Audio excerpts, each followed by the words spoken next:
Nuestro invitado de hoy es poeta, amante del rock y abogado. Ha sido diputado, defensor de los derechos humanos, gobernador del estado Anzoátegui, defensor del pueblo y, más recientemente, fiscal general de la República. Se trata de Tarek William Saab. Tarek William Saab Halaby. Bienvenido.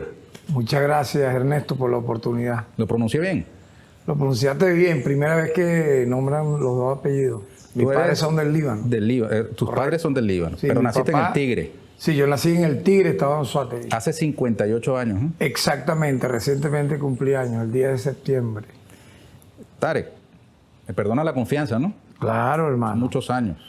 Sí, pero sí. es el fiscal general de la República. ¿Puedo quitarme el tapabocas? Por favor, yo lo voy a mantener colocado, pero para que la gente pueda Muchas gracias, hermano. Apreciar tu lenguaje gestual. Gracias por la oportunidad. Y además asesorado por quienes nos dicen que a esta distancia no corremos riesgo. No corremos peligro. Así es. Pero hay que insistir en la recomendación de usar permanentemente el tapabocas. Aquí estamos en espacios abiertos, además. Muy bien, muy hermoso todo. Tarek, si te dieran a escoger entre el rock, el gimnasio y la poesía, ¿con cuál te quedarías? Con la poesía de primero. Obviamente, porque es una inspiración instantánea, automática, permanente en lo que es la vida. No solo en el tema escrito, que posteriormente te podré obsequiar algunos de mis libros. De primero la poesía, porque es la literatura también, es el leer, es el escribir. Y recuerda que la poesía, según mi criterio, tú eres el ministro de Cultura, puedes tener una acepción tal vez mucho más amplia, pero yo diría que la poesía es la madre de todas las artes, porque tú consigues poesía, por ejemplo, en una pintura, en una escultura, inclusive en imágenes que tienen que ver con el cine, con la fotografía, con la danza. Mira, ¿y el rock? Entonces yo diría, allí voy en escala, yo colocaría el rock and roll, que es la música tiene poesía. Yo diría en una escala cercana, de segundo, ahí. ¿Y el gimnasio? Y obviamente el gimnasio cercano también, porque es tu día a día, tu rutina para tu salud. Y yo lo tengo como una, vamos a decir así, parte de lo que es mi cotidianidad. No es una cuestión de hobby. ¿Cuándo comenzaste a hacer esos ejercicios que te han puesto notoriamente mucho más robustos? ¿Ah?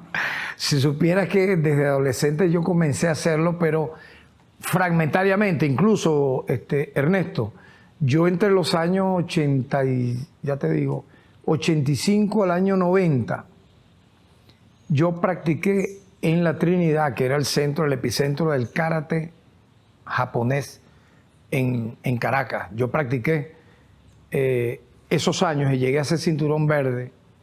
Iba a optar a otra cinta, pero bueno, los estudios en la Santa María, en la Central también, de Derecho me lo impidieron. Es decir, era muy fuerte la parte académica, pero yo hubiera sido fácilmente cinturón negro. Entonces, yo practiqué Shuri Ryu con Forri y con Jorge Guevara. El sensei Jorge Guevara, por cierto, falleció. Le tengo un gran recuerdo, un gran cariño. Y obviamente por allí fue que comencé a hacer lo que llaman pesas, ¿no? Porque eso te daba la fuerza para la pegada cuando tú combatías, ¿no? Yo llegué a ganar varios trofeos en ese momento. Pero en las Catalla. fotografías de tus primeros tiempos en la política no te estoy hablando de los años 80. Era más bien delgado. ¿A partir de qué momento hiciste sistemáticamente? Bueno, luego, fíjate, renuncié al karate y a partir del año 92, también en un gimnasio en la Trinidad. Pues yo vivía en la Trinidad, viví 20 años casi en la Trinidad, desde que llegué a Caracas a estudiar Derecho. Y fíjate que duré 4 años entrenando entre la Trinidad y un gimnasio que quedaba en Bellomonte. Luego comencé a estudiar posgrado de Derecho Penal, y luego un posgrado en la Central de Derechos Humanos. Y eso me fue retirando del gimnasio, de la ejercitación diaria. Y lo retomé a finales del año 2009 hasta ahorita. Yo tengo Y ahí sí, porque eso es una disciplina, Ernesto. Mira, ¿y tú lo haces Es como leer. por salud o narcisismo? Obviamente por salud, porque fíjate tú, afortunadamente con los 58 años que tengo, uno no tiene que estar haciendo alarde de eso, pero sinceramente, muy, muy extrañamente, ha tenido una enfermedad, ponte de carácter viral o cualquier recaída, todo lo contrario. En lo personal, de verdad, desde pequeño, desde joven, nunca he fumado nada. A veces me fumo un tabaco, sí, un tabaco de esos habanos que no tengo ningún tipo de afición jamás a la bebida, ningún tipo. Obviamente, mucho menos a psicotrópicos ni nada por el estilo. Pero es decir, si tiene he tenido una vida muy sana. a los tatuajes, ¿no? Bueno, eso sí, no lo voy a negar. Creo que me comencé a tatuar a finales de los años 70, principios de los 80. Imagínate del tiempo que te estoy hablando. Una cobra acá en la espalda, que me la hicieron con tinta china y con hilo de coser, agujas de coser y con hilo de coser. La tinta china obviamente no era la ideal para eso. O sea que eso ha evolucionado de una manera increíble, ya especializado con las agujas, las máquinas. Pero ese tatuaje me produjo hasta fiebre, recuerdo, por la tinta china en el cuerpo. Pero ya el tiempo ha pasado y creo que tengo más de 60 tatuajes que son simbólicos. O sea, ¿Cuándo te hiciste budista? cuando comencé a leer, siendo liceísta, un libro o los libros de Hermann Hesse, por cierto, un premio Nobel de literatura muy reivindicado por el movimiento de contracultura hippie de los años 60. Él escribió un libro que se llama Siddhartha. El nombre real del Buda es Siddhartha Gautama, un príncipe que renunció a sus riquezas en la India y se dedicó a la espiritualidad. Ese libro yo lo leí, Ernesto, teniendo como 15 años, porque leí toda la literatura de Hesse que estaba de moda en ese tiempo.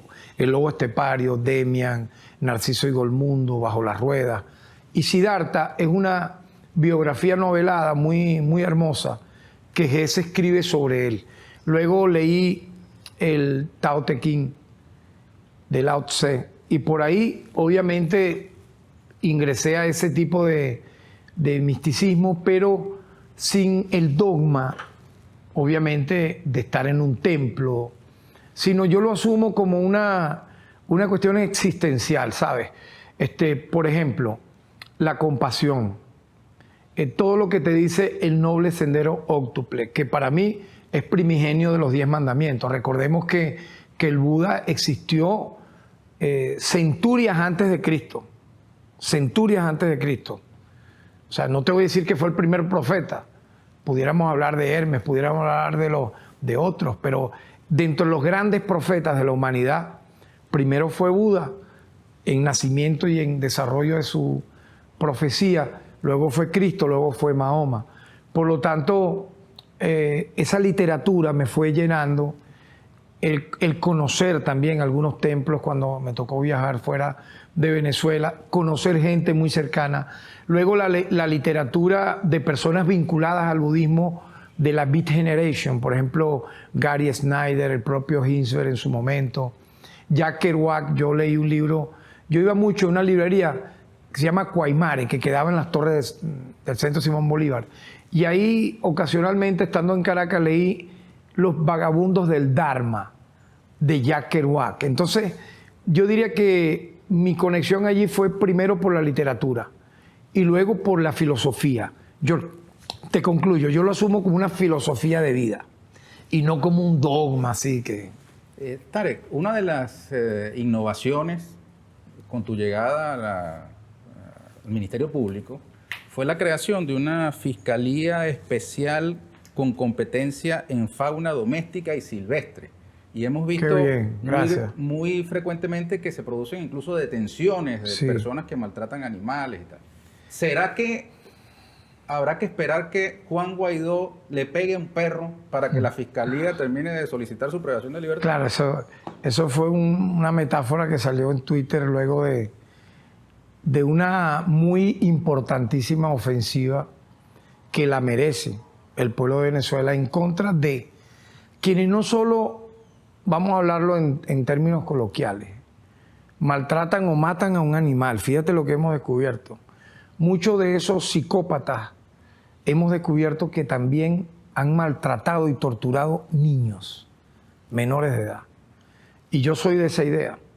Incluso tiene que ver con el budismo también, porque el tema de la defensa del ambiente, de la naturaleza, de los animales, es la vida también del ser humano. Desde el punto de vista estrictamente jurídico, hay una controversia porque los animales no son seres humanos, no son personas a los ojos del derecho, son seres vivos, sino que son seres vivos. Entran en el mundo de las cosas, ¿no? Pero son seres vivos, ¿no? Son seres vivos.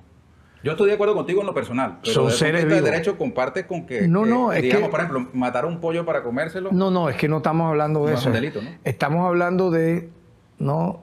Esa dicotomía la hacen los enemigos de la fauna y los enemigos del medio ambiente, porque también dirán, oye, pero yo puedo quemar este árbol porque el árbol va a servir para tal y cual cosa. Ya hemos visto cómo han dañado el medio ambiente, el ecosistema a un punto tal que estamos bajo las secuelas realmente criminales de lo que significa el calentamiento global y todo lo que es el daño a la naturaleza en los ríos, en los mares, en las montañas, por gente que piensa de esa manera. No estoy diciendo que lo dices tú. Tú estás interpretando lo que los enemigos de la fauna y de la vida humana y de los animales dicen.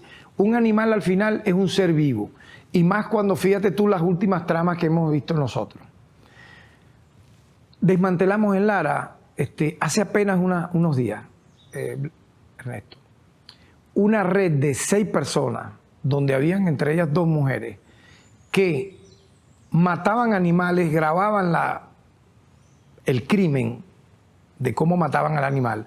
Lo hacía, por ejemplo, la mujer vestida con unos altos tacones. La grabación luego la vendían, la comercializaban, porque hay un tipo de aberración, de parafilia, que es el gozar viendo cómo matan, en este caso, a un animal, que es un ser vivo. Comercializaban los videos, pero te vas a sorprender de algo peor. La maltratadora y matadora del animal también se grababa, eso no lo quisimos mostrar, y se fotografiaba teniendo relaciones o actos lascivos con su hijo menor de 5 años.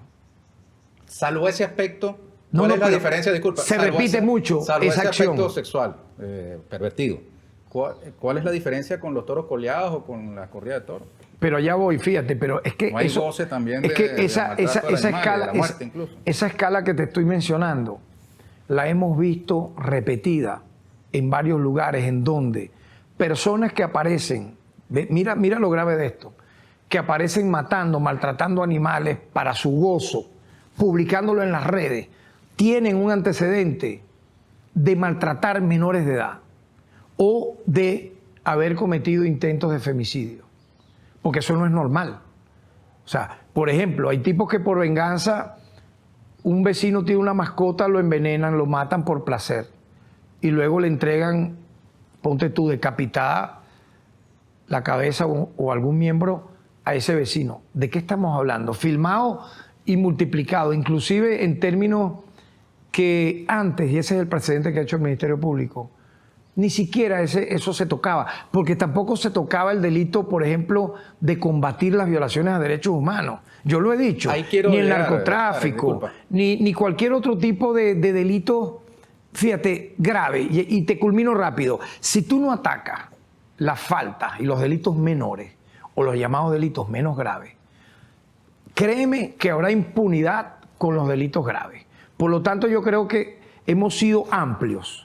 Así como hemos atacado el combate al narcotráfico, las violaciones de derechos humanos y desmantelado conspiraciones y actos golpistas, ¿por qué vamos a obviar la defensa de los seres vivos que son los más indefensos? Ahora, te corresponde ejercer la Fiscalía General de la República, mejor dicho, el Ministerio Público. Correcto. Así es que se llama. Sí. Existe la figura del fiscal general, pero la institución es el Ministerio Correcto. Público. A partir del año 99, a la luz de la nueva Constitución. Constitución de la que tú fuiste corredor. Correcto, presidente de la Comisión de Derechos Humanos.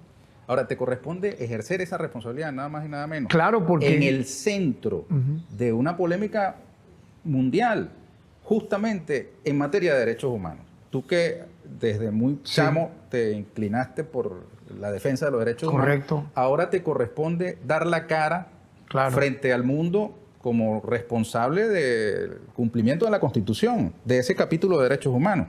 Y resulta que Venezuela está siendo señalada en este momento, del título, está siendo señalada en este momento por un informe que ustedes han despachado o desestimado como un informe del Grupo de Lima, de un grupo de personajes del mundo de los derechos humanos que tuvieron un mandato del Consejo de Derechos Humanos, y luego de una actualización del informe en materia de derechos humanos que hizo la alta comisionada de derechos humanos de la ONU, la señora Michelle Bachelet. Correcto.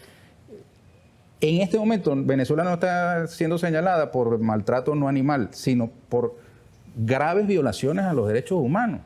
¿Qué dices tú a quien te ve, te escucha y cree ver y escuchar a alguien que representa un Estado donde se cometen crímenes de lesa humanidad contra los ciudadanos?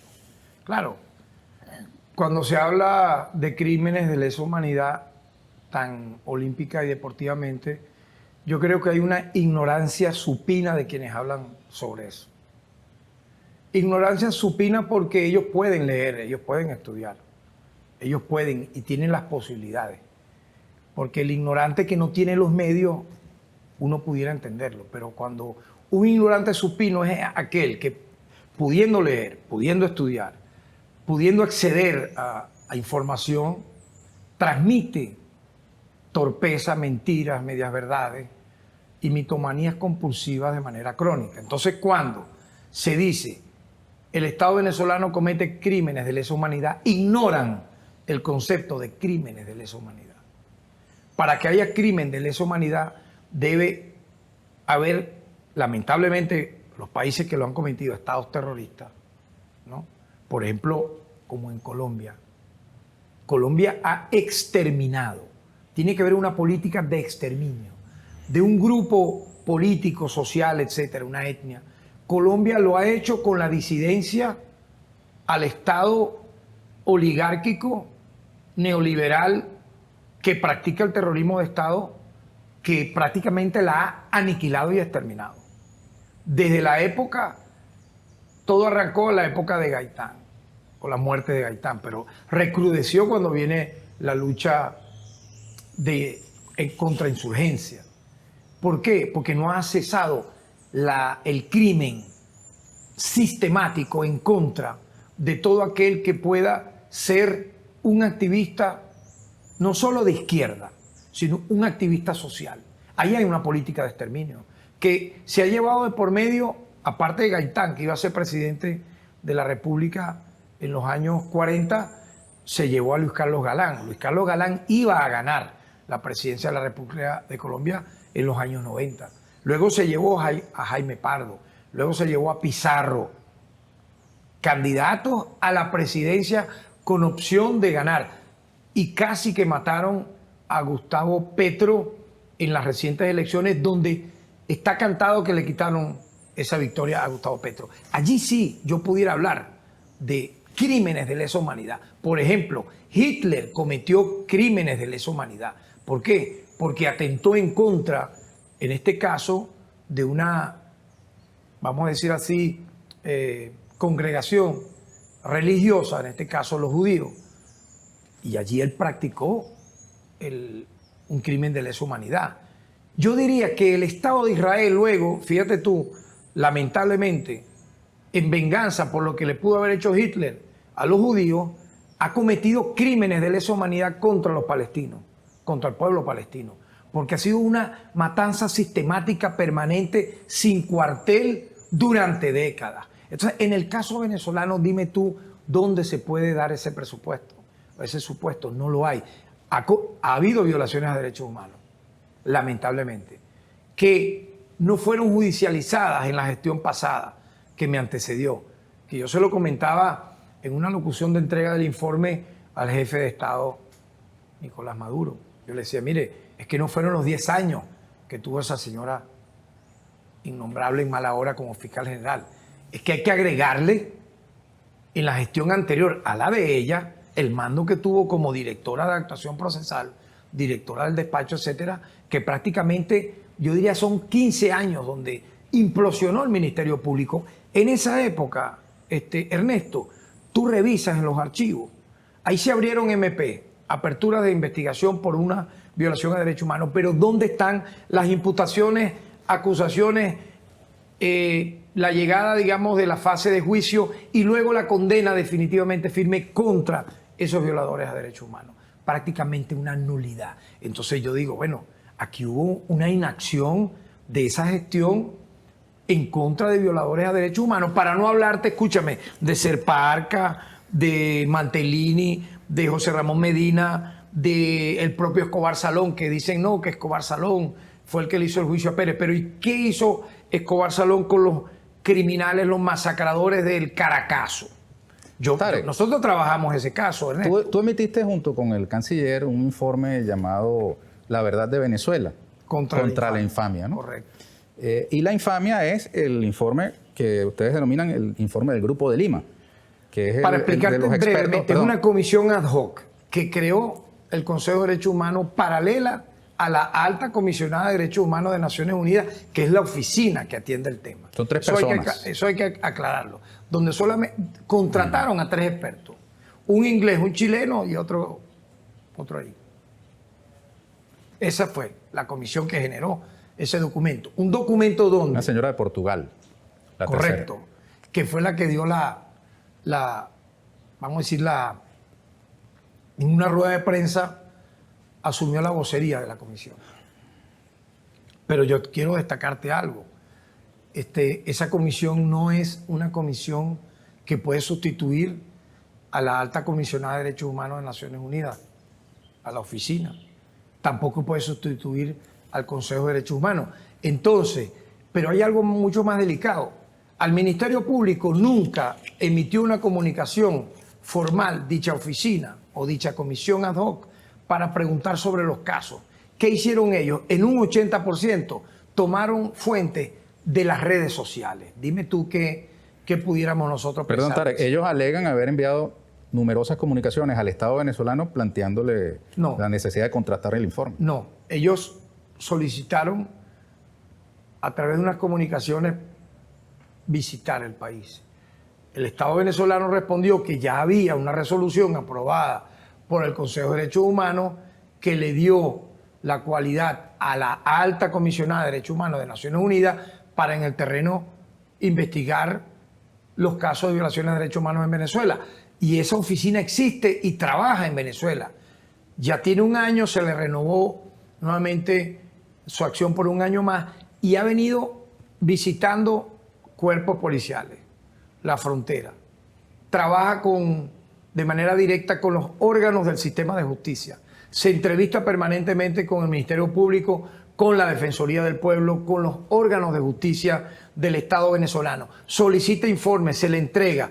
Y allí tú ves, eso no lo dicen, en los últimos 3 informes de Bachelet, incluyendo el que sale el día viernes, yo invito a que lo lean y lo vean, ella reconoce la labor del Ministerio Público e incluso menciona la labor del fiscal general de manera directa en la imputación y, vamos a decir así, judicialización de casos de violaciones a derechos humanos, cosa que en el pasado, como te dije, no existía. Sobre eso te quería decir, ese informe, de los 3 expertos, refiere en sus 443 páginas unos 233 casos de supuestas violaciones de derechos humanos. Presenta 54 casos de ejecuciones extrajudiciales, que en el caso de Venezuela todas las ejecuciones son extrajudiciales porque no hay pena de muerte. Es una expresión incorrecta en nuestro ordenamiento jurídico. En países donde haya pena de muerte, es un lenguaje, vamos a decirlo así, coloquial. Pero una ejecución en Venezuela es extrajudicial siempre. Pero se llama tribunal así, se llama así, digamos, literalmente en cualquier lugar. Es el argot de los igual derechos a justiciamiento, o sea. Exacto. 95 casos de tortura, 112 detenciones arbitrarias. Ustedes han emitido ese otro informe que despacha como una infamia. Ahora, eso que allí se recoge, sin haber entrado los expertos al país, por sin informaciones haber de redes sociales, al Ministerio Público. Exacto, con todas esas características. ¿ustedes la van a desechar por completo o harán un esfuerzo para separar la paja del grano y tomar los correctivos que sean necesarios en caso de que haya algo de veracidad en lo que ellos refieren allí? Voy a lo que te decía inicialmente. Si uno es respetuoso del derecho internacional público y de la institucionalidad, uno tiene que entender que tú coordinas con vamos a decir así, con tus pares, con quienes de alguna manera a nivel de los organismos internacionales buscan coadyuvar a que haya en los países plena vigencia de los derechos humanos. En este caso, el Consejo de Derechos Humanos tiene, como te dije, la oficina de la Alta Comisionada de los Derechos Humanos, que en este caso ahora la preside Bachelet. ¿Ok? Si eso es así, ¿con quién nosotros estamos coordinando los correctivos? ¿Con quién estamos revisando caso por caso? Con la oficina de la Alta Comisionada de Derechos Humanos de Naciones Unidas. Porque la otra nace, y eso hay que decirlo, por iniciativa, Ernesto, del Grupo de Lima. ¿Qué es el Grupo de Lima? Un grupo de países enemigos de Venezuela que son direccionados por los Estados Unidos, que se salió del Consejo de Derechos Humanos de Naciones Unidas. Eso hay que repetirlo. Estados Unidos no respeta la institucionalidad internacional en materia de derechos humanos. Ellos se retiraron. Pero ellos tienen allí sus títeres, sus marionetas, que hicieron este trabajo, te repito, de pedirle al Consejo de Derechos Humanos que se cree una comisión ad hoc paralela a la Alta Comisionada de Derechos Humanos de Naciones Unidas, a hacer un trabajo con altísimo sesgo político. Tú no puedes politizar el tema de los derechos humanos. Y en eso, discúlpame que te hablo en primera persona, a uno no le van a venir a dar clases de esta materia.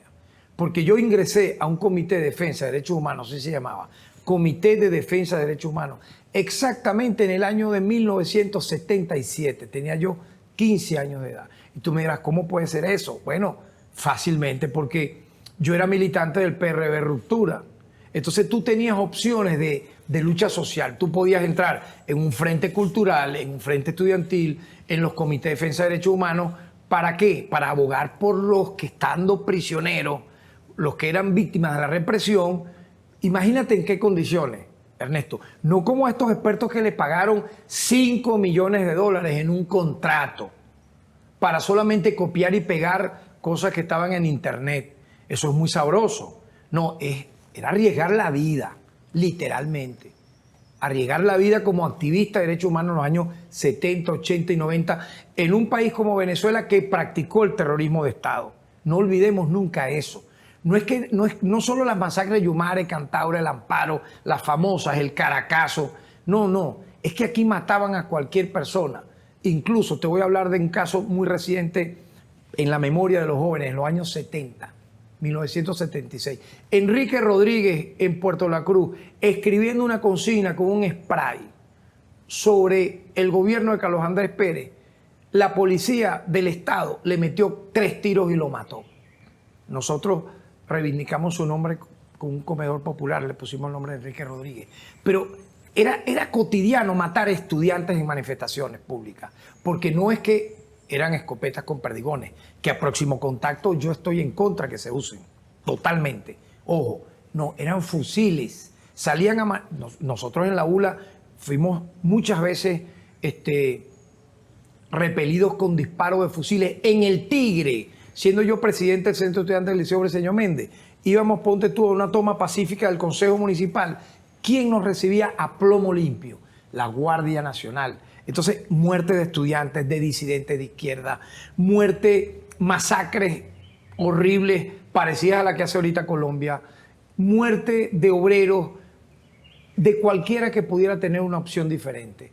Y allí no hubo nunca, y existía la ONU, existía Amnistía Internacional muy tímidamente, nunca se hizo una evaluación de esa Cuarta República en base a estos crímenes. Perdón, disculpa. Lo hizo tu antecesora, que al frente de una comisión levantó un informe que incluso le entregó al presidente de la República. Yo pertenecía a esa comisión. Los crímenes de la Cuarta República. Comisión por la Justicia y la Verdad. Yo pertenecía a esa comisión, pero a ti te toca ser fiscal general de la República, correcto, no en la Cuarta, sino en la Quinta República. Bueno, yo te lo estoy mencionando. En la Quinta República, aquí en este tiempo, correcto, que nos toca vivir, ¿Ha habido o no ha habido violaciones a los derechos humanos? La ha habido y se ha castigado. Por ejemplo, nosotros en más de 3 años, un tiempo muy corto, si tú me permites, porque el lapso de cumplimiento de la gestión no son 3 años, es el doble o más, ¿cierto? Pero fíjate, en 3 años nosotros hemos logrado, por impulso del Ministerio Público, la condena de 140 agentes del Estado violadores de derechos humanos. Esa cifra no la puede mostrar el fiscal general de Colombia, ni de El Salvador, ni de Perú, ni de los países del Grupo de Lima. Son 140 funcionarios, policiales, militares. Condenados. Óyeme, condenados. Sentencia definitivamente firme. Pero si me preguntas de imputado en proceso de ser finalmente condenado, 1000. Dime tú, ¿cuándo se había visto esto? Te pregunto, ¿esos son militares, claro, policías? Claro, vale, agentes policiales, lamentablemente, agentes de seguridad del Estado, funcionarios policiales y militares. Eso lo ha hecho el Ministerio Público como titular de la acción penal y allí hemos trabajado de manera coordinada con el defensor del pueblo, Alfredo Ruiz, con el TCJ, con Michael y los tribunales. ¿Por qué? Porque es prioridad del Estado. Ahora, eso quiere decir que 1000 personas con el poder del Estado, o sea, con representatividad del Estado, han violado derechos humanos, dando por buenas las imputaciones que ustedes han hecho. En el tiempo, ojo, en el tiempo, pero te quiero preguntar. Te tengo que recordar, del 2017, agosto de 2017 a la fecha. ¿Por qué tú crees que pasa eso, chico? Bueno, si porque tenemos hay una constitución garantista de los derechos humanos, hay una cultura si en se América predica Latina. el humanismo, si se hacen esfuerzos hay una cultura en América para que Latina. nuestros funcionarios respeten a la gente, ¿por qué hay esa tasa de Hay una cultura a transgresiones? nivel latinoamericano de agentes policiales atropellar, del atropello, de la, vamos a decir así, de la, inclusive yo diría una palabra más jurídica, de atentar en contra incluso de esas garantías constitucionales en función muchas veces ni siquiera del combate al delito, ni siquiera, sino por el hecho de tener una pistola, una insignia, un uniforme, una patrulla, ha convertido a muchos agentes del Estado, yo lo he dicho, o sea, no es este el primer programa, no lo he dicho, en delincuentes uniformados. Ahora, ¿tú sabes cuándo sería más grave aún de esto que te narro? Cuando el Estado no funciona. Cuando frente a ello el Estado no actúa. ¿Qué es lo que le señalan en el informe este? No, ¿qué es lo que hacía la Cuarta República? Y te lo puedo decir ahora, si tú me permites. Yo te hablé de una primera parte. O sea, esa parte romántica que uno iba y tiraba las pintas, entregaba un panfleto en esos comités de defensa de derechos humanos. Luego, en la ONG del padre Matías Camuña. Yo fui consultor jurídico de la Comisión Justicia y Paz de Petare. Recordemos que esa comisión fue la que dio la cara por las víctimas del Caracazo, ¿no? Y el padre Matías Camuña, que es un gran hermano de siempre, un símbolo de la lucha de los derechos humanos en Venezuela.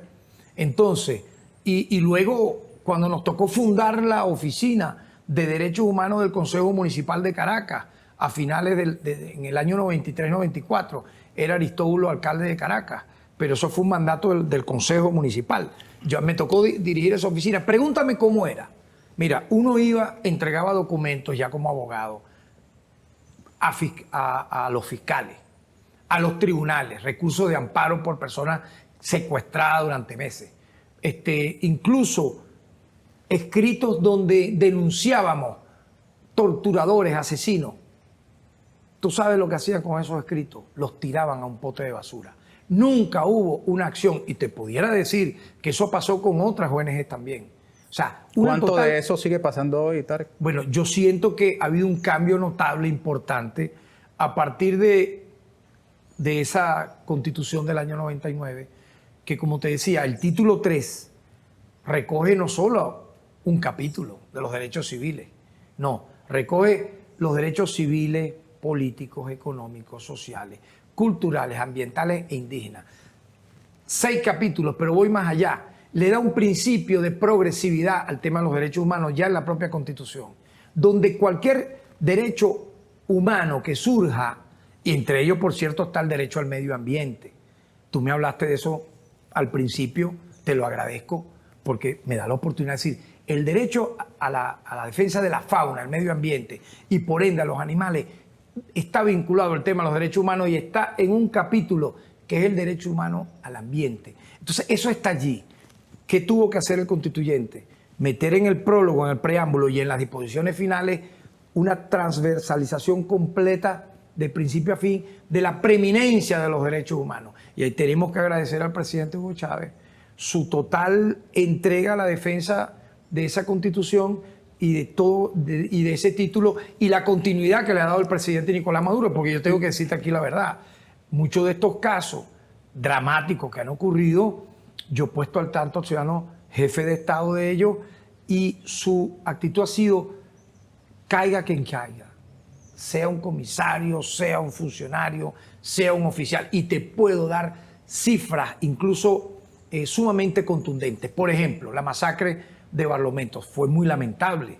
12 desaparecidos que finalmente fueron hallados porque logramos, desde la Defensoría del Pueblo, contactar a un soldado que estaba en Sucre trabajando eso me recuerdo en aquel momento, con Reverol, con DIGESIN, con los órganos competentes, y finalmente ese soldado nos dio la prueba de que un comandante, teniente coronel del ejército, estaba vinculado a esa masacre. Y logramos finalmente detener a más de 10 oficiales que están imputados y acusados, y 2 de ellos, porque admitieron los hechos, dijeron sí, fuimos responsables, condenados a más de 20 años de cárcel. Entonces, eso es un precedente que tú no lo ves en otros países, de estos que tanto hablan, me vas a permitir decírtelo en el lenguaje del tigre, de mi pueblo natal, que tanta paja hablan sobre derechos humanos de Venezuela y no conocen esa materia. Pero te puedo hablar incluso de cosas recientes que han sido dramáticas. La actuación del FAE, ok, la actuación del FAE para acá, para allá, pero ¿cuántos imputados tiene el Ministerio Público contra funcionarios del FAE que han actuado mal? Te pudiera hablar de decenas. Lo de Guacamaya TV no es lo único. Antes de esa hubo un hecho en La Guaira donde fallecieron varios jóvenes, imputados los funcionarios actuantes. La masacre, lamentablemente, que ocurrió en la cárcel de Portuguesa. En la Cuarta República hubo la del retén de Katia. 100 muertos o más, era Ledesma el gobernador en ese momento. Ni un solo preso. ¿Qué dijo el fiscal general de la época, Escobar Salón? Nada, absolutamente. No hubo ningún preso. Pero aquí hubo 7 presos. Entre ellos, fíjate, si me permites rápido, de casos del FAES, oficiales de la Guardia y el director del penal también. Entonces, ha habido una actitud, óyeme bien, de acción frente al hecho lamentable, que como te dije, una endemia aparece en América Latina, para no hablar de Estados Unidos. Si hablamos de la brutalidad policial en los Estados Unidos de América, mejor lo dejamos para otro programa. El nombre del FAES con cierta frecuencia aparece vinculado con situaciones como esta que tú has mencionado. Has mencionado decenas de imputaciones, claro, ¿no? ¿Eso es suficiente como para evaluar su disolución? Yo creo que es el momento de una reestructuración, no solo del FAES, sino de la PNB, sino de varios cuerpos policiales. ¿Por qué? Porque simple y llanamente es toda acción tiene una reacción. Eso lo decimos mucho los budistas, ¿no? En este sentido, es importante para la propia salud pública que cíclicamente, no porque es una coyuntura, no, cíclicamente se hagan este tipo de políticas que son de depuración, de reestructuración para mejorar, porque aquí hay una ley de la Policía Nacional muy moderna, donde se habla de los principios, por ejemplo, tomados, nosotros dimos ideas sobre eso, tomados de la propia Constitución de la República Bolivariana de Venezuela y del derecho internacional, donde se habla, por ejemplo, del principio de la proporcionalidad. Si tú vas a repeler una acción donde tú te sientes atacado y lo están haciendo, suponte tú, con una piedra, con una botella, tú no puedes dispararle a la cabeza a la persona que te está atacando. Eso lo hacen en Estados Unidos y en Colombia todos los días y no pasa nada. Pero en Venezuela el que lo haga sabe que le va a venir de 20 a 30 años de cárcel. Sincera, te lo digo y llanamente aquí. Por lo tanto, si los funcionarios policiales lo saben y lo hacen, bueno, mira, lamentablemente no quieren a su familia, no se quieren a sí mismos, obviamente no quieren a la República, y entonces serán castigados con todo el peso de la ley, que es lo que yo te quiero destacar. En el informe que le entregamos... Una reestructuración de la Policía Nacional Bolivariana implica que no nos fue bien con el nuevo modelo policial venezolano, porque la PNB es nacida de ese intento de crear un nuevo modelo con una nueva cultura sobre, por cierto, las cenizas de la Policía Metropolitana, que era como el ícono de las violaciones de derechos humanos en Venezuela. Esa pregunta sería ver las cosas de manera dicotómica, blanco y negro. Y la vida tiene matices. Yo no lo veo así. Yo veo que es el afán de corregir, el afán de evolucionar, el afán de la transformación para mejorar. Si algo puede mejorar, puede funcionar mejor, tú corriges. ¿Cuál es el problema? Grave es que tú te estanques, como ocurre, si me permite, en los países que cuestionan a Venezuela. Eso hay que hablarlo. O sea, ¿qué autoridad moral puede tener Chile, por ejemplo? Que en un mes apenas de manifestaciones, o un poco más, mató a mansalva a más de 30 personas e hirió, quitándole la vista, a casi 400. De eso no se habla. Pero aquí se habla es del caso de Rufo Chacón en Táchira. Pero no se dice la verdad. Lamentablemente hubo ese caso. Unos policías del estado Táchira, repeliendo una manifestación, gravemente lo hirieron con perdigonazo, le lesionaron la vista de manera definitiva. Pero ¿por qué no se dice que el Ministerio Público imputó y acusó con la máxima pena a esos funcionarios policiales? ¿Te das cuenta entonces? Entonces mi metáfora es que el tema de derechos humanos no se puede utilizar de manera mercenaria, no se puede comercializar. Uno tiene que tener la hidalguía, en este caso, de un defensor, de un activista de derechos humanos, no para viajar en primera clase y estar en los foros internacionales, en hoteles 4 estrellas, 5 estrellas, en Ginebra, en Nueva York, con un maletín lleno de, ¿qué te puedo yo decir?, de exquisiteces, ¿no? Hablando de los derechos humanos.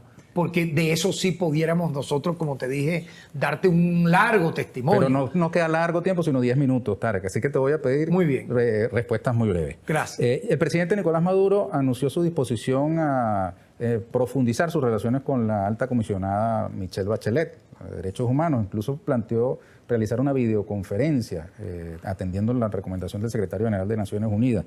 ¿Qué podemos esperar de esa profundización de relaciones entre el Estado venezolano y esa instancia? Avanzar. Porque fíjate, el hecho de que ese otro informe, no el de Bachelet, sino el previo de los 3 expertos despachados como el informe del Grupo de Lima, menciona delitos de lesa humanidad. Y al mismo tiempo, el señor Guaidó ha hecho un llamado a la comunidad internacional a intervenir en Venezuela, invocando la responsabilidad de proteger, porque supuestamente en nuestro país hay esos crímenes de lesa humanidad. Perfecto, mira. ¿Qué se puede esperar entonces? ¿Qué se puede esperar? Simple y llanamente avanzar, mejorar, corregir lo que haya que corregir. Afortunadamente, y eso yo lo he repetido una y lo repetiré 1000 veces, ya te lo hablaré como especialista en la materia, con estudios de derechos humanos no concluidos, pero a punto de concluir cuando lo reactive, porque avancé mucho académicamente en esos estudios de derechos humanos en la UCB. Me recuerdo, el responsable, el profesor Héctor Faúndez, de origen chileno. Los organismos multilaterales, en este caso cualquiera que nombre la ONU o cualquier otro organismo multilateral, tienen un carácter complementario, no se nos olvide eso, complementario, subsidiario. No pueden jamás sustituir al sistema de justicia de una nación, no lo pueden sustituir. Ellos no pueden llegar de facto y decir esto es así, esto para acá, esto para allá, porque entonces tú disuelves el Estado de Derecho en una nación. Ese llamado que hizo Guaidó a la intervención en Venezuela no configura suficientes elementos como para abrir una causa judicial. Allá voy. Pero fíjate, para hablarte de algo muy importante que la gente tiene que... Te lo pregunto porque te comenté al principio si teníamos que esperar que Guaidó le pegara a un perro para ver si la fiscalía le solicita privación de libertad. Vuelvo y te repito, sin caer en tu provocación. No, yo le diría al programa de Vladimir, Bueno, ¿cómo no? de Vladimir Araúna, ¿te acuerdas? Era recurrente, por lo menos tú lo sueltas aquí Saludos te mandó. cada 10 minutos. Vladimir pregunta cómo es, se la hacía cada minuto. La hace. La hace Tiene todavía. la invitación, por cierto.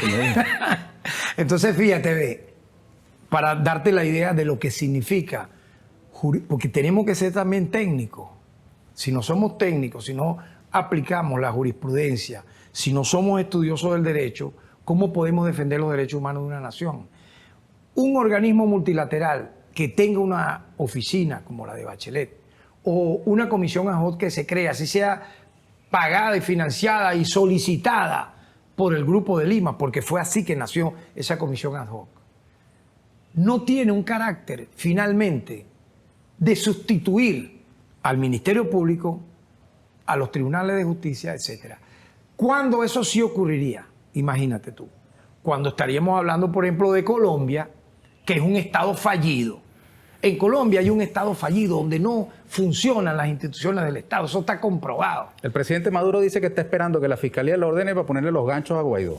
No te lo pregunto Pero más. está bien, pero fíjate, no me estás dejando desarrollar todo lo que te quiero desarrollar para hablarte de este sujeto que le estás dando demasiada bomba. Ah, ¿yo? Ernesto, mucha bomba No para... soy yo, es mucha Trump. bomba para poca... Mira, ¿cómo yo dirían? no tengo cómo darle bomba, pero Trump sí tiene como darle es un bomba. sujeto que yo ni nombro, porque eso se Ajá, fue... pero entonces la se fiscalía fue se hace la vista gorda frente a los delitos No me hago que la este ciudadano vista puede gorda, cometer. pero déjame terminarte la idea que es muy importante para, Redondea rápido porque ya se nos va el tiempo. para tus televidentes. Mira, no puede un organismo multilateral, sea de la comisión que fuera, sustituir lo que el sistema de justicia, en este caso Venezuela, hace. Y te advierto, el sistema de justicia venezolano sí está haciendo.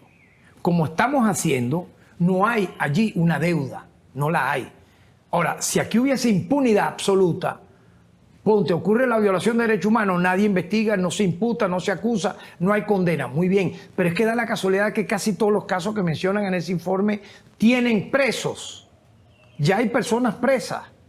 Están imputadas y acusadas por la gestión nuestra, que nace a partir de la designación que nos hizo la Asamblea Nacional Constituyente el 5 de agosto del año 2017. Tarek, circula por internet un video de un señor con el cabello muy largo, de apellido Maclet, Abdallah Maclet, que dice que tiene orden de excarcelación y que no se la hacen efectiva en el SEBIN. Mira, sobre ese o cualquier otro caso, mi postura, siendo activista de derechos humanos, siendo defensor del pueblo, parlamentario, gobernador, lo que tú quieras, y como fiscal, es la siguiente.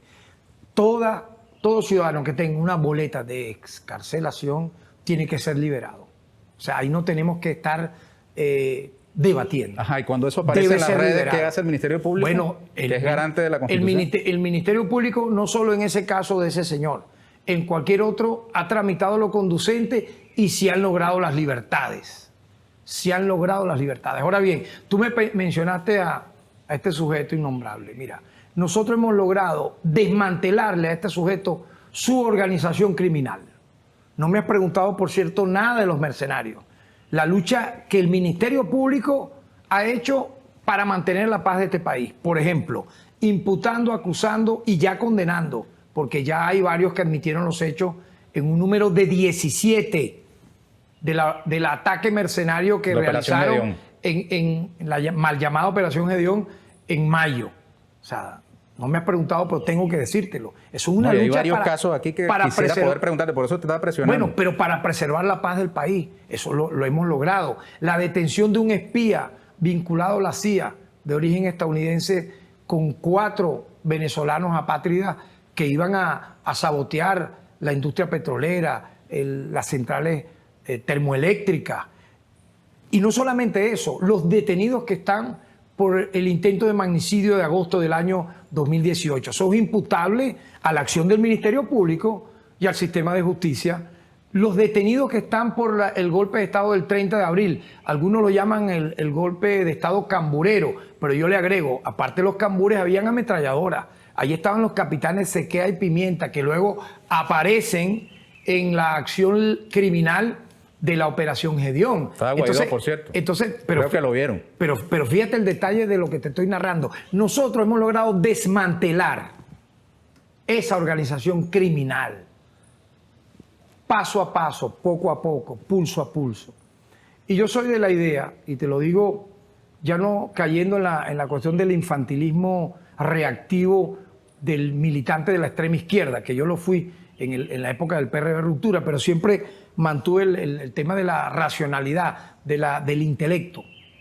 Los momentos políticos en Venezuela son tan interesantes que esto da para no una película ni un documental, da para algo mucho más allá. De cómo Venezuela en 20 y pico de años ha resistido cosas como esta y ha logrado, por ejemplo, en este caso, de esta organización criminal de carácter transnacional, porque detrás de eso está el presidente de los Estados Unidos de América, no está marioneta, ni los mercenarios que hemos detenido, ni los militares apátridas que se han prestado a esta lamentable tarea, ¿no? Que están judicializados, eso hay que decirlo.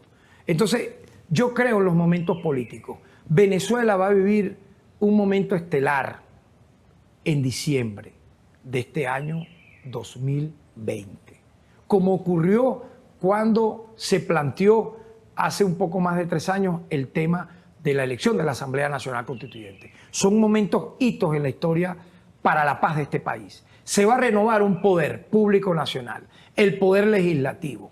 Quienes han estado no solo en desacato, sino los que han cometido actos en contra de la Constitución y la paz republicana van a recibir una gran derrota, no solo jurídica, porque es la participación del derecho humano político al voto, es un derecho humano al sufragio. Todos estamos llamados a ejercer el derecho humano a votar en diciembre para renovar el poder legislativo. Allí Venezuela va a tener no solo una puerta abierta hacia un camino de estabilidad política, de constitucionalidad, sino también yo diría, del remate final de todo lo que ha implicado la judicialización de quienes han conspirado contra la patria, de quienes han atacado la vida humana, porque también ha sido el tema de las sanciones.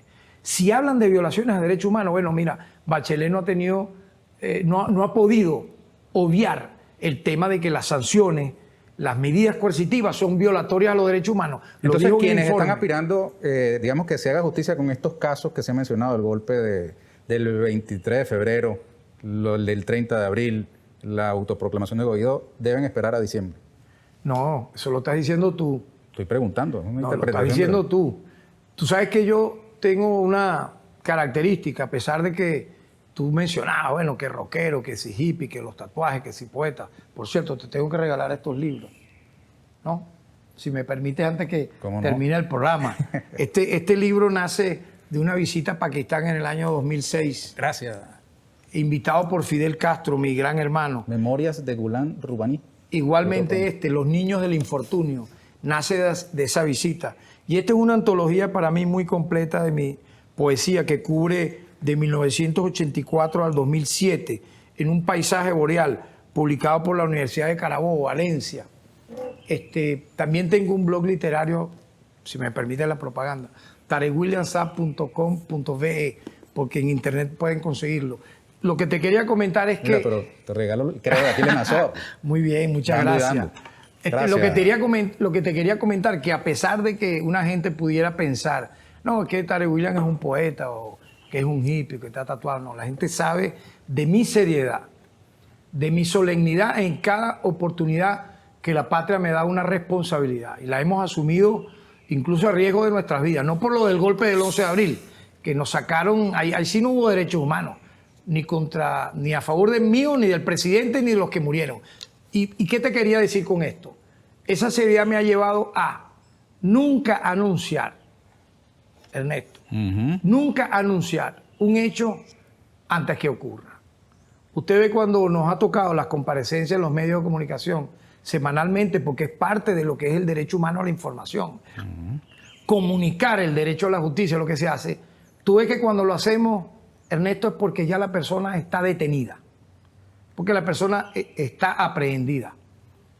Por lo tanto, yo siento y estoy convencido que la justicia tiene su tiempo y su hora, y afortunadamente, fíjate tú, afortunadamente, yo siento que nosotros hemos aprendido demasiado en estas batallas. La generación en la que estoy yo, pues, y la que está parte de las autoridades del Estado, adivinen qué, en no caer en provocaciones del enemigo.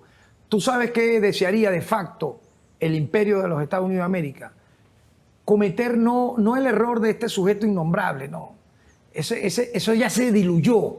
Mira, se diluyó tanto que en estos días el presidente Nicolás Maduro fue nombrado en la Asamblea General de Naciones Unidas para hablar en nombre de la República Bolivariana de Venezuela. Y este payaso lo que hizo fue un Zoom en una videollamada, porque eso fue así, como un video de WhatsApp, algo así, donde se conectaron 4 pelagatos.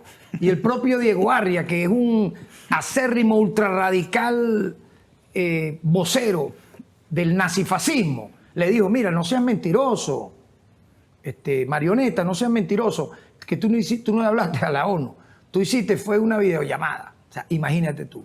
Entonces, yo creo que no podemos tampoco, y eso es un llamado también a los movimientos sociales nuestros, no podemos caer siempre, muchas veces, en lo que interesadamente, y lo voy a decir aquí, desde las redes, de forma muy planificada, con los equipos de inteligencia del caso, lanzan para captar gente nuestra de muy buena voluntad, que empiezan a repetir como robots muchas veces, pues son personas, los bots, los que lanzan esas matrices, ¿no? Y entonces, bots que a la vez son robots, empiezan a lanzar eso, que se van repitiendo, y captan a algunos de la gente de muy buena voluntad del movimiento revolucionario, de los movimientos sociales, y empiezan a repetir eso. Te pregunté mucho, acojo la crítica por el caso de Guaidó, pero hay varios casos que no quisiera dejar por fuera. Yo quisiera mencionarlos y que haya respuestas breves para que podamos. No. Está el tema de los exgerentes de PDVSA, Argenis y... ¿cómo se llama la chica? Chirino. Y Alfredo Chirino, exactamente. Hubo una audiencia recientemente donde le retiraron dos de los cargos. Permanecen bajo prisión, pero le han retirado los cargos de conspiración. Los más importantes se les quedaron. Ajá. Los defensores, que son del campo de la izquierda, el campo de la cultura, hay un movimiento en las redes a favor de su liberación y de su inocencia, te recriminan que has adelantado opinión, que lo has criminalizado por adelantado a esos personajes.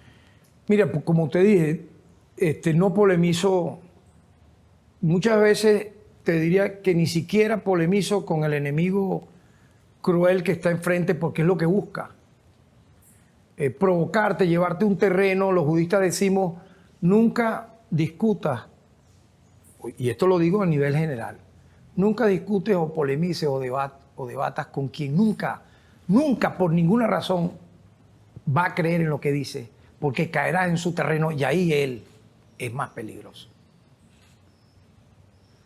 Te lo estoy diciendo de una manera mucho más bondadosa, porque la frase es mucho más lapidaria, ¿no? Entonces yo no voy a caer en polémicas de ese tipo, yo me voy al derecho.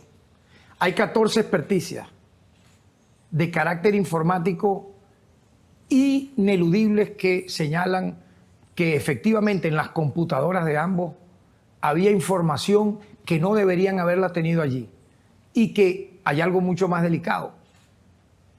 Aparecieron filtradas luego en los grandes medios internacionales, donde se hablaba no solo de información reservada al Estado venezolano, pero te lo digo de otra manera incluso. En ninguna oportunidad, cuando se les imputó, luego ahora que se les acusó, luego que vino el pase a juicio, su defensa, ni siquiera ahorita, hace unos días, ha podido contradecir ninguna de esas pruebas. ¿Qué te parece eso? Ninguna. No las ha contradecido. Por ejemplo, ¿por qué estos gerentes se hablaban con una empresa estadounidense sin tener permiso para ello? ¿Por qué? Sin estar autorizados. No, porque sí les dieron el permiso. Muestre el permiso. Nunca lo mostraron. ¿Te das cuenta? Entonces es mentira. Entonces no engañen a la gente. Y algo más, algo más delicado. Hay gente que los conoce que dice que tienen un nivel de vida muy humilde. Pero es que eso no tiene que ver. Mira, un activista de esos dijo: oye, pero ¿cómo van a decir eso si ellos viven en un rancho cuyo baño y casa no tiene cerradura? ¿Por qué mienten así?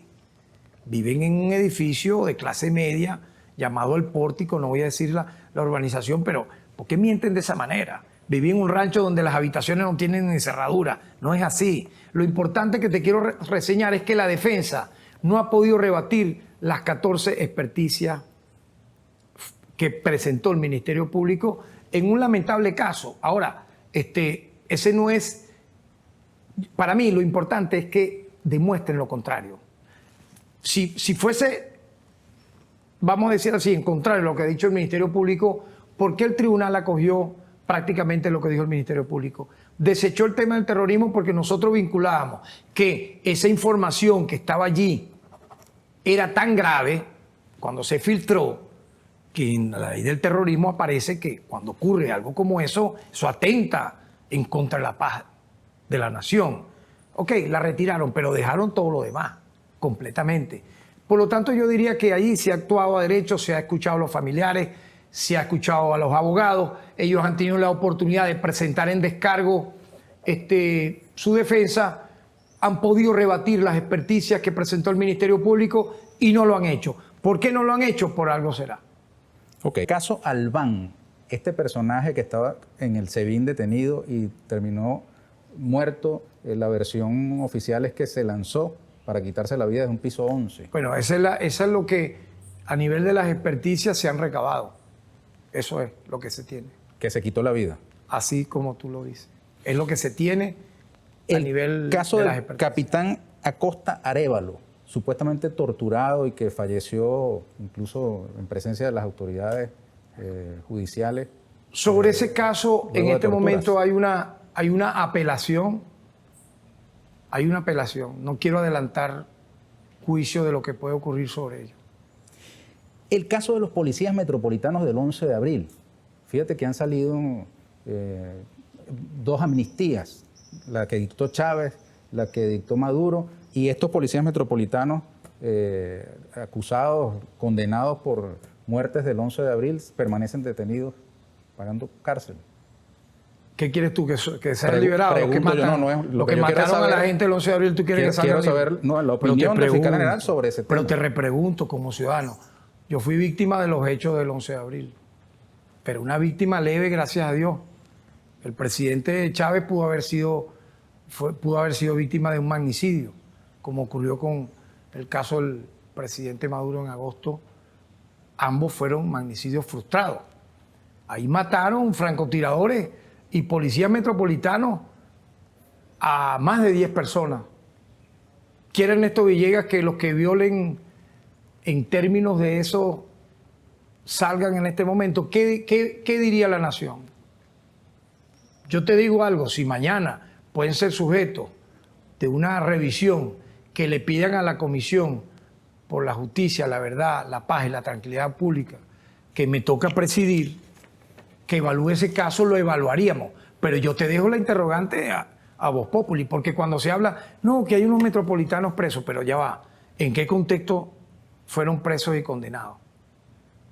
No, en un contexto de golpe de Estado, de intento de magnicidio, donde lamentablemente le dieron disparos en la cabeza y en los pulmones a inocentes que estaban en las calles para propiciar el derrocamiento del presidente Chávez. Lo que pasa es que como uno tiene la visión de que en Venezuela lamentablemente continúa existiendo una justicia de clase, donde por ejemplo un personaje como Requesén, que está incluso imputado, ¿no?, por participación en el intento de magnicidio del presidente Maduro, obtiene una medida de amnistía. Pero estos policías metropolitanos que son, digamos, policías, sí, pero humildes, vamos aquí a aclarar presos, algo, ¿no? Ya, aclaremos algo. Digo, yo no estoy abogando por su libertad, estoy preguntando pareciera cuál es que la sí diferencia. Estás abogando, pareciera que bueno, sí, está bien. y no hay Ese problema. Es el riesgo del periodismo. Pero ¿verdad? no hay problema, o sea, no, el riesgo de hacer la pregunta. Yo como fiscal general estoy sentado aquí, tú me preguntas, yo digo, tú parecieras el abogado defensor de los policías metropolitanos que asesinaron gente del pueblo. Escribí un libro que me libera de ese señalamiento. Pero es un decir, así como tú pudieras decir, no, que yo soy esto, lo otro. Yo te diría que pareciera, pero no lo es. Pareciera, pero no lo es. Entonces yo te aclaro, ¿cómo pudiera entenderse que tú compares un autor material que le cayó a plomo limpio a unos inocentes e inermes manifestantes a alguien que no lo hizo?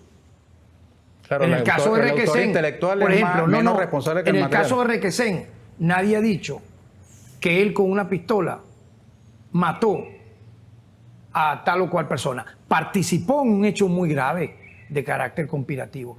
Y dice muy bien a favor del Estado venezolano, del propio presidente de la República, de la Comisión por la Verdad que, digamos, fue consultada al respecto de todos estos casos, que en aras de la paz ciudadana, en aras de la reconciliación, del diálogo, algunos sujetos, como ese que tú mencionas, haya sido objeto de un indulto.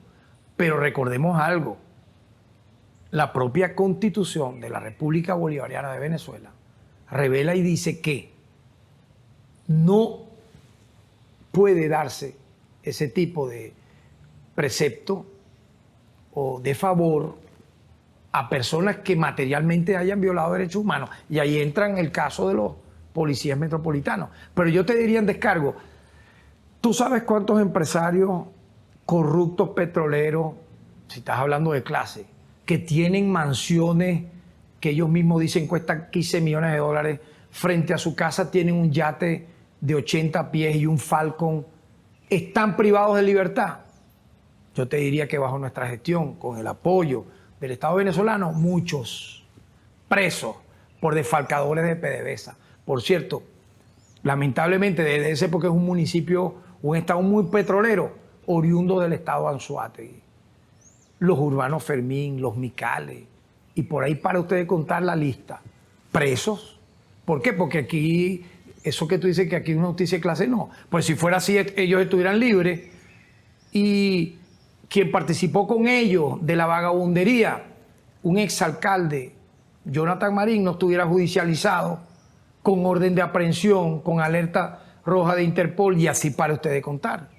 Es decir, yo creo que ha habido un gran avance, enorme, y felicito al equipo que me acompaña, abogados, fiscales, directores, porque hemos hecho un esfuerzo en medio de una guerra, porque es muy sabroso ser fiscal general en épocas de paz y bonanza y todo papaya, pero en época de una guerra, ser defensor del pueblo, ser fiscal general de la República, tiene un valor agregado. Y yo felicito a nuestros equipos porque hay que ver lo que es batirse en un tribunal frente a toda esta gente, la guerra mediática, para lograr esas imputaciones, condenas y sentencias definitivamente firmes, Ernesto, no solo en los casos que tú me has preguntado de violaciones de derechos humanos, sino de corrupción, Más de 100 funcionarios del Estado presos por corruptos, Tengo muchos bandidos, casos más, Tarek, pero traficantes de droga. ese es el último que quería mencionar. Perfecto. Se me quedan en el tintero para la No, próxima. pero dilo brevemente. No me da tiempo. Podemos hacer respuestas en 5 segundos. No me va a dar tiempo. 5 segundos. Conociendo al invitado no me va a dar tiempo, pero uno solo. El del médico colombiano que fue atrapado vendiendo medicinas contra el coronavirus, contra el COVID-19. La Cancillería colombiana protestó la detención y Almagro la secundó. Esa protesta. Eso es increíble. Tú ves a lo que hemos llegado. Una persona que estaba vendiendo una ampolla que realmente pudiera ser muy, muy útil, pero en extremo para quienes tienen el COVID y le ataque la vía pulmonar. Este señor decía, bueno, te la estoy dejando en 800 porque en la calle se encuentra en 1500. Lo que él no dice es que el Estado las da de manera gratuita. Entonces, ¿cómo tú puedes llamar eso? Una persona que viola el código de ética, una persona que no tiene respeto a su propia familia, a los pacientes, pero no solamente vendía la ampolla Remdesivir, no solo esa, vendía todas las demás, todo el paquete. Por lo tanto, está judicializado con todo el peso de la ley. Gracias, Tarek. ¿Te gustó la entrevista? Sí, claro. Qué bueno. Estuvo muy movida, como tiene que ser. Qué bueno, así es. Muchas gracias. Tarek. Te voy a pedir que te coloques el tapabocas un segundo, por favor, para yo retirarme el mío y poder despedir la entrevista. Así que muchas gracias, Tarek William Saab, y muchas gracias, amigas y amigos, por habernos acompañado. Los espero aquí con Ernesto Villegas, siempre con muchísimo respeto por ustedes. Hasta la próxima.